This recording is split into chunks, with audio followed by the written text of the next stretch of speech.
சற்று முன் கிடைக்கப்பெற்ற மிக முக்கியமான செய்தி ஒன்று வெளியாகி உள்ளது. அனைத்து இந்திய அண்ணா திராவிட முன்னேற்ற கழகத்தின் பெருவாரியான நிர்வாகிகள் திமுகவில் இணைய திட்டமிட்டுள்ளனர். பன்னீர்செல்வத்தையும் கட்சியிலிருந்து நீக்கப்பட்ட நிர்வாகிகளையும் இன்னும் ஒரு சில வாரங்களில் கட்சியில் இணைக்கவில்லை என்றால் நாங்கள் அதிமுகவில் இருப்பதற்கு தகுதியில்லாதவர்கள்தான். எந்த கோரிக்கைகளையும் யார் பெயரை வைத்தும் அதிமுகவிற்கு ஓட்டுக்களை வாங்க வேண்டும் என்று மக்களிடம் எப்படி பிரச்சாரம் செய்ய முடியும்?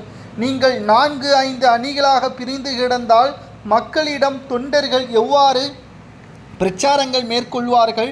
எங்களது சொந்த முதல்கள்தான் வீணாகுமே தவிர எடப்பாடியின் பணமோ அல்லது மாஜி அமைச்சர்களது பணமோ பாதுகாப்பாகத்தான் இருக்கும்.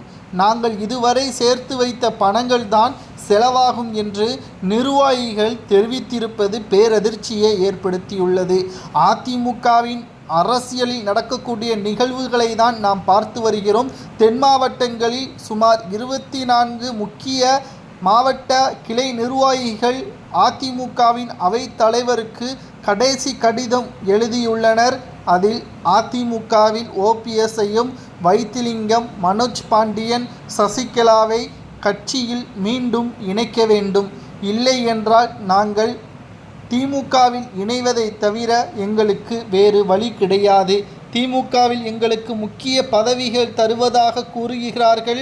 அதைவிட பதவி இருந்தால் எங்களது பகுதியில் உள்ள மக்களை நாங்கள் சிறப்பாக வாழ வைக்க முடியும், அவர்களது தேவைகளை பூர்த்தி செய்ய முடியும்.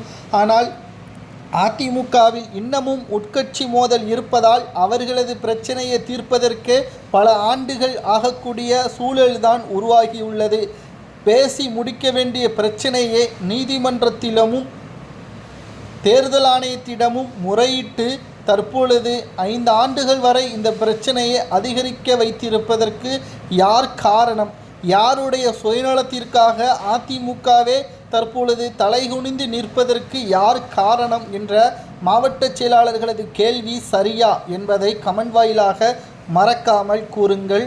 திமுக துரோகியாக இருக்கிறது. அவர்களுடன் அதிமுகவின் நிர்வாகிகள் செல்வது நிச்சயம் தவறுதான். ஆனால் எடப்பாடி எடுக்கக்கூடிய முடிவிற்கு திமுகவில் இணைந்தாவது சிறு பயன்களை மக்களிடம் நாம் எடுத்துரைத்து அவர்களது வளர்ச்சியை பெருக்கலாம் என்ற முடிவிற்கு நாங்கள் வந்துள்ளோம் என்று கடைசியாக அந்த கடிதத்தில் பதிவு செய்திருக்கிறார்கள்.